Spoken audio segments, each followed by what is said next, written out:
Hey everybody, it is Road to Recovery. On this channel, I cover porn addiction and porn addiction recovery related topics. I was out on social media the other day, specifically X, and I was communicating with Gary Shepard Jr., who is the founder of Triple X Life No More. And I was talking about the fact that I had recently gone to my recovery meeting, and every year around this exact same time, I discuss my entry into the 12-step program. And I started off with SLAA, and I eventually ended up going to a PAA, actually starting a PAA meeting here locally. And I still have my feet in both programs, and I really like PAA because it's an extension of SAA, and I really like their big book anyway.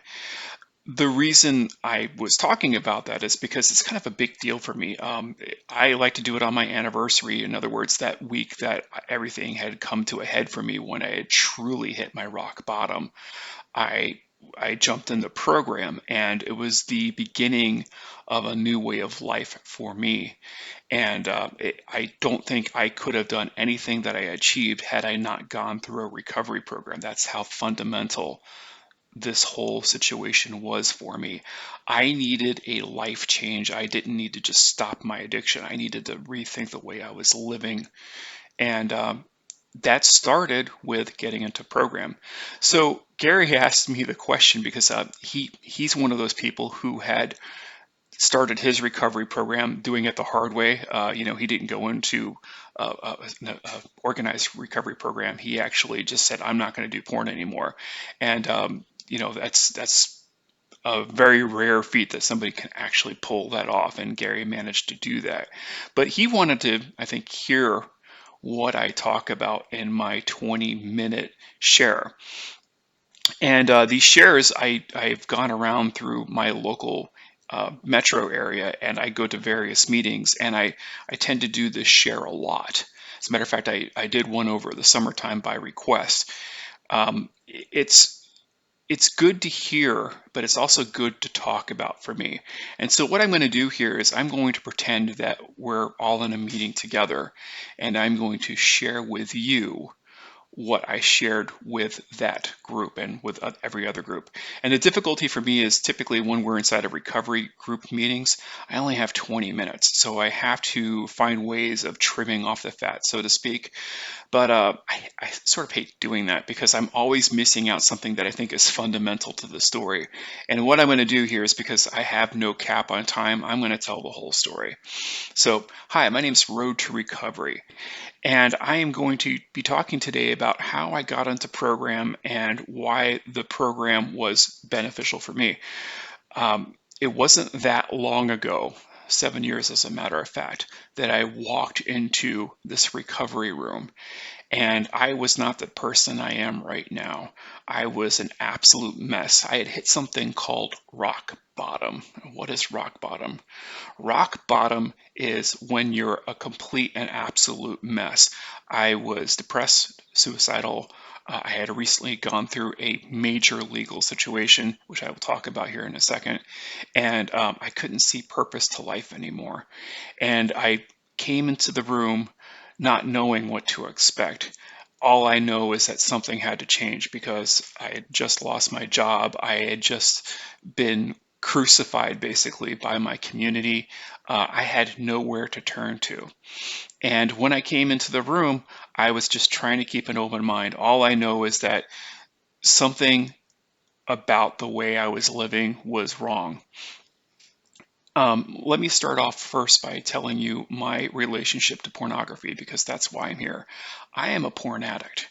And I know that I'm a porn addict because I had been consuming porn since I was about 7 years old.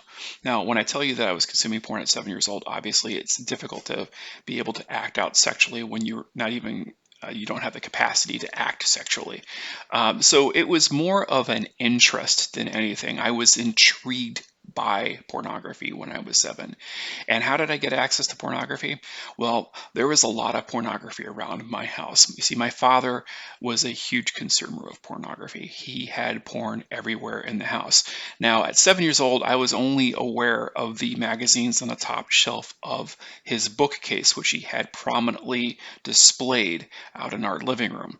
And when my father was not home, and he was not home often, and my mother was out of the house, I could get up to the top armrest of the couch, climb up to it, and get to the magazines on the top of the bookshelf, which is exactly what I did. And they were mostly Playboys, so there was nothing that I would say was too risque. However, it was the start of me formulating an intrigue with women's bodies. And so when I looked at the pages of these old Playboy magazines, I was extremely intrigued. I was just curious about their bodies, but I knew that there was something about like looking at these pictures that made me feel different. And certainly by the time I had gotten into my teen years or my preteen years, my body was now craving things sexually. And when I was able to look further around the house, I discovered that my father indeed had some more severe, or I should say more escalated levels of pornography.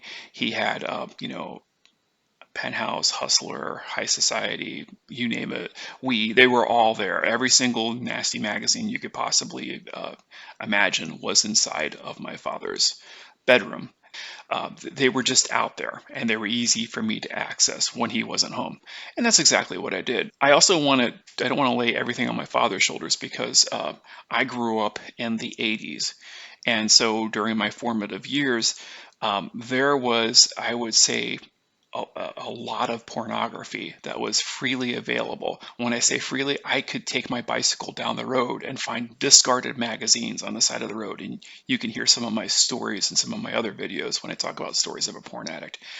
But for the purpose of this discussion, yes, I had pornography and I was able to hoard a lot of it. And a majority of it was from my father. My father went through pornography so fast. Like he would hold on to the magazines every 2 or 3 months, go get some more and discard the ones that he had, the older ones, and he would tie them up inside of a bag and toss them out to the garbage. And me, being the entrepreneuring young man I was, knew when this cycle was happening and went out quickly to pick up said magazines. I would take magazines to my school in a backpack and share them with my middle school classmates because I thought I was being cool. And I would, we would be back at the gym, like opening up the magazines, laughing and stuff like that. By the time I got into high school, I found myself heavily leaning into masturbation. And this is a time when really difficult associations were starting to form. So when I say difficult, that means that when I was feeling anxiety, which happened a lot while I was in high school, I was masturbating, and I could do 6 to 8 times a day easily. I would do more if I had the capability, if school wasn't always in the way. But I was constantly using my magazines as a sexual outlet. And I don't mean to say that as I'm telling you this, that I necessarily think that masturbation is a bad or a wrong thing. I don't. I'm just letting you know that I leaned in. I leaned in. By the time I got into college, the shift had happened where no longer was I necessarily looking or pursuing magazines. I had discovered this new digital outlook in the summer or fall of 1993, while I was attending university. There is a social sciences department on the first floor of a building, and in that building there is a computer lab. And back then they had these fancy 486 machines, which were new and polished. And I used their high-speed network to be able to decode binaries from news groups, which were the way of back then being able to get pornographic images. And there was lots of different news groups back then, and you could go onto these news groups, and that's a way you could collect and hoard pornography. And I started doing that at my university, and I would take AOL floppy disk, and I would drill a hole through the floppy disk so I could make a single-sided disk, a double-sided density disk. And that was your way of being able to double the capacity for your storage. And I would just sit there and take my JPEGs and load them onto floppy disks, and I had stacks and stacks of these things laying around. And that was the beginning of my digital hoarding. Eventually, floppy disks became CDs when I got a CD press, and I was making CDs, and I would have spindles of CDs laying around just filled with pornography, and I carried this on for the longest time. Eventually, there was the rise of internet sites that would house some of these things, but they were still woefully inadequate compared to what I could get on news groups. But eventually, the porn aggregator came into existence. And those of you who might be familiar, that would be like Xvideos, Pornhub, a lot of these I would say mid 2000 porn aggregators started finding their rise.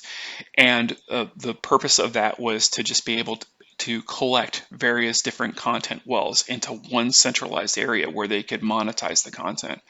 And I loved it because now all of a sudden, not only could you, without little search time, which is what I spent a lot of my time doing, I could now just easily access pornography whenever I chose to by categories. And this is where I would say that, I came from a background in my Playboy years of just looking at pretty women, right? Now I could get some of the most extreme sexual content that was out there. And at first it was, I might be maybe dipping my toes into that area. It's like, oh, okay, that's kind of hot, I guess. And then there came a point to where I couldn't even look at a picture of a naked woman anymore. It was just boring. It's just boring. I needed to see the sex on a regular basis. I actually wanted to see the hardcore pornography. And as I kept leaning into this area, I found that it was like a buffet table for me. Things that I wouldn't have even considered looking at, now I had the option of considering. So I could look into ethnic areas of pornography. I could look into, BDSM. I could look into these things I didn't have the capacity to be able to access before. Now they were all just there.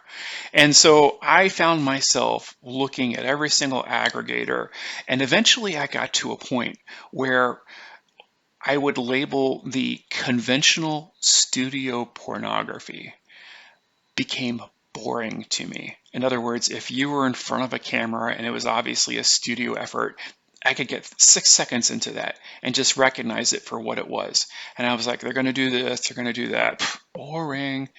And so I was just bored of the regular pornography, which I had considered extreme just prior to that.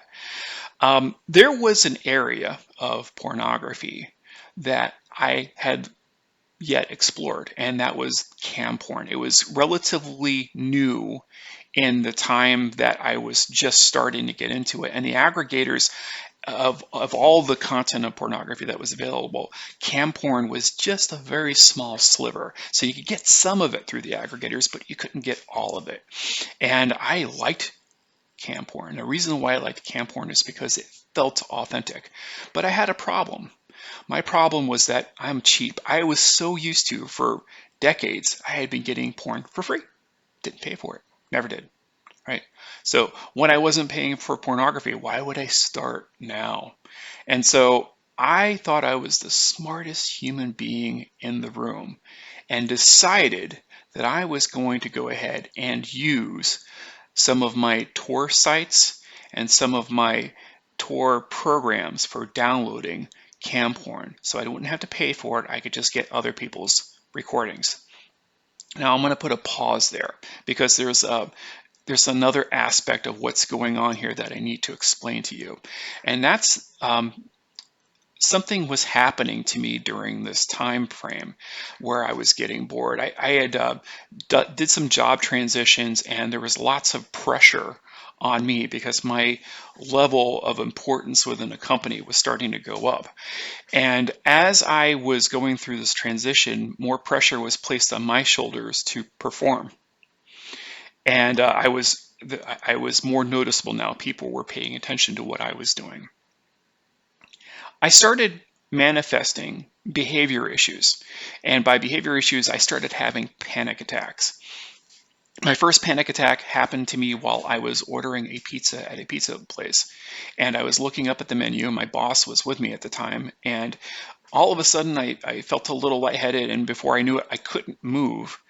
And then it seemed like there was a split second there. And I was on the ground. And I was apparently on the ground for a very long time before I started moving again. People thought I had a heart attack. And when I started moving, there was paramedics there. They had called paramedics, and I was extremely cold and shivering. That was the first of many different panic attacks I would have during this time frame. I went to a general practitioner. The general practitioner referred me to a cardiologist and a neurologist, both of which did lots of different studies on me and found absolutely nothing wrong with me. So my GP was like, well, you're in reasonably good health. I mean, you're acting within parameters. I don't see what's going on that's causing these panic attacks. Have you considered psychotherapy? Now, he said those words, but in the back of my mind, I was like, I'm not crazy. I'm going to go therapist. No, I'm not going to do that. So, I said thank you and just kept proceeding doing what I was doing, which was masturbating all the time to pornography. And so I had started developing a little cycle where I would leave work. I would go to the local liquor store, pick up some beer. I would go home, tuck my daughter into bed, kiss my wife goodnight, go downstairs, and would masturbate to pornography, sometimes 6 to 8 hours, sometimes all night. And I would keep repeating that process day after day after day. Why? Because it felt good. I liked doing it, right? But all this time, my manifestation of not only the panic attacks, but just generalized anxiety, always feeling nervous, like this giant tension inside of me, it kept getting stronger and stronger, and it felt like I could never let it go. So one night, I was having another bender, and I was in a situation where I had been downloading so much pornography through my Tor sites that I couldn't possibly watch it all. It was literally impossible to do it. I would sometimes max out my hard drive, and I would have to delete all my content just to make room for more. And I would go through that same cycle of purging, watching as much as I possibly could, purging again, and just kept going over and over again. And during that cycle, I was getting less and less sleep, so I was getting to work tired, having to max out my coffee usage, and it felt like I could never catch up with anything, and it felt like I was getting worse and worse. But pornography was always there. Pornography was always there to make me feel good, so I lent in. I lent in so hard on it. Until one morning, there's a knock at the door about 4 o'clock in the morning. And that knock was coming from the state police, who had some federal agents with them as well. And they were there with a search warrant. And when you get the knock at 4 o'clock in the morning, it's not a good thing. So my mind's racing. I could hear these people shouting on the other side of the door, "State police, open up, we have a warrant." 24 hours prior to that, I had been driving to work that day, and it was a situation in which there was a recent hurricane. And the podcaster I normally listen to, he was a financial podcaster, he couldn't podcast that day because he was out of Miami. And he instead replaced his normal podcast with a lecture from a lawyer who was an hour-long lecture, and he was talking about why you should never talk to the police. This happened 24 hours prior to this event. And the lecture was basically, don't talk to the police, and here's the reasons why. Right? So here we are, the state police are outside my door knocking, and I'm thinking to myself, geez, what the hell's going on? And then in my fog, I'm realizing, dude, I've been downloading pornography nonstop for months. And I know some of the shit that I was downloading, because it was mostly cam porn. There was definitely teenage girls on there. It's like, shit, man, did I just get caught up in something? And when you have just minutes to think about it, that's never a good thing. And it wasn't. My wife starts shouting, "What's going on? Answer the door." And I knew that it was game's up. There wasn't much I could do at that point. So, in my moment of freaking out, I went to the door, opened up, and the state police came in with all their tactical gear. And that day was one of the worst days of my life, because not only did I have to suffer the humiliation in front of my family as they searched through our house, put my wife and my child, my 7-year-old daughter at the time, on the couch, and asked me very embarrassing questions, but also putting my wife through the rigors. They pulled her into a room. They asked her some questions, and she came up after that questioning crying. I could hear her crying through the door. And she came out and she looked at me and she said, "Whatever you did downstairs, they know about it." That's when I know the gig was up. Then they pulled me in and started to question me. And I said exactly what I'd heard on that podcast the day before. If you don't have anything you can tell me, I am just going to wait till I speak to my attorney. That's what I did. And then that day I went to jail. See, their forensics team found 3 files. They gave me 4 charges. They gave me three charges for possession of child exploitation material, and those possession charges were videos of teenage girls on campsites. And then they gave me a 4th charge for the distribution. So that 4th charge was actually a felony charge, which is never a good thing. Because I was using the Tor site, and anytime you use a Tor site, you are both downloading and you're distributing. That's why it's called a distribution charge. So that was what I wrapped myself up in. And that day I was fired from my job. That day they did a national broadcast on both the local news, which was picked up by national news, and also was carried by newspapers. I was screwed. I was screwed. I wouldn't be able to get a job anymore thanks to that, right? Even if I got clear of the charges. So 24 hours elapsed, and I was sitting inside of a jail cell for 24 hours until I finally got let out. And my wife had hired a lawyer, and I used that lawyer all the way up to my disposition. And my brother-in-law, my wife's brother, came to help her when she came to pick me up at the jail. And my brother-in-law, who was a recent alcoholic, he'd been staying in my basement for a little while. I say recent alcoholic, I mean he's going to be an alcoholic for the rest of his life, but he had gone through recovery for about a year. He looked at me and he was like, I think I know what you went through. Tell me if I'm wrong, but you were downloading porn this whole time and you got carried away. And I was like, yeah, that's exactly what happened. That's exactly what happened. So he recommended I go to a 12-step room, and him and his then fiance at the time went through looking at local 12-step programs for S programs, SLAA, SAA. They found a local SLAA program, and I went to a meeting that night. And before I walked in the door, he advised, go get yourself a sponsor right away. And that's exactly what I did. So I walked into that room, and it was a Tuesday night meeting. And I walked into that room and I said, I need a sponsor. My life is in shambles. And the process of me getting destroyed the way I got destroyed was the best thing that could have possibly happened. The reason why is because I don't think I ever would have walked into a 12-step room had that not happened. In other words, I was unwilling. You heard me about the therapist. I was unwilling to accept the fact that I had a problem.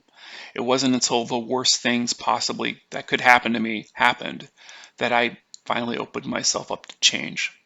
that I needed a life change. And I can tell you, sitting here right now, 7 years later, I feel great. No panic attacks. I'm not crying in the bathroom someplace. I don't feel like I'm stretched thin.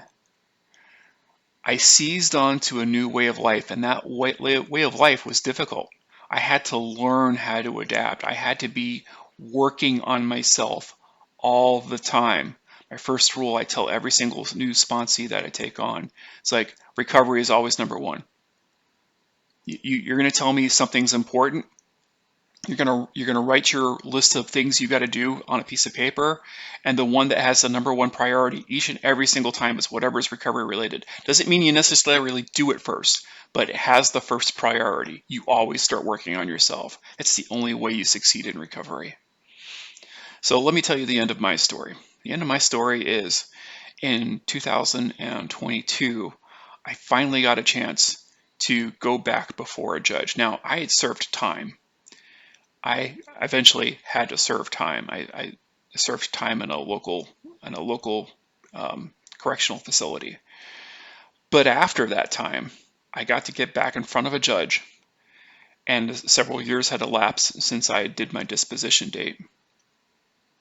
And the judge said, you know something? Every single person deserves a second chance, and so do you. And he gave me a PBJ, which took me off of the sexual offenders list. And I had a lot of consequences from everything that I went through. Obviously, being on an SO list is no joke at all. Being incarcerated is no joke. But I couldn't have gotten through that had I not had recovery. I had a sponsor who sat in 3 different court appearances. He sat there with me while I battled this entire thing. On top of all that, I spent every single week in a local Panera Bread, if you can imagine, every single week working with him on my steps. And I would say, hey, you want to do Friday, 12 o'clock? Sure. We'd meet up there, sit in a booth. I would talk about all the things I was working on inside of the recovery process. I would call him periodically to let him know how things were going. I just called. I used the program to my advantage. And you know something? It all worked. I'm hoping that you hearing this message right now can help you understand that you never give up on yourself. Never, ever give up on yourself. This program, if you're willing to put the work in, will give you the opportunity to succeed. And the success is all going to be on how you build yourself. I was a mess in my own personal life. I needed program in order to be able to change. And I'm healthy, happy. I'm glad to be alive. And I couldn't say that 7 years ago. Anyway, my name is Road to Recovery. I hope you found this message informative. Please like, share, and subscribe. It helps me get the message out. I don't make any money on this channel. This is all giving back. It's me working my 12th step, giving back to the addict who still suffers. Thanks for listening. Take care and stay on that road to recovery.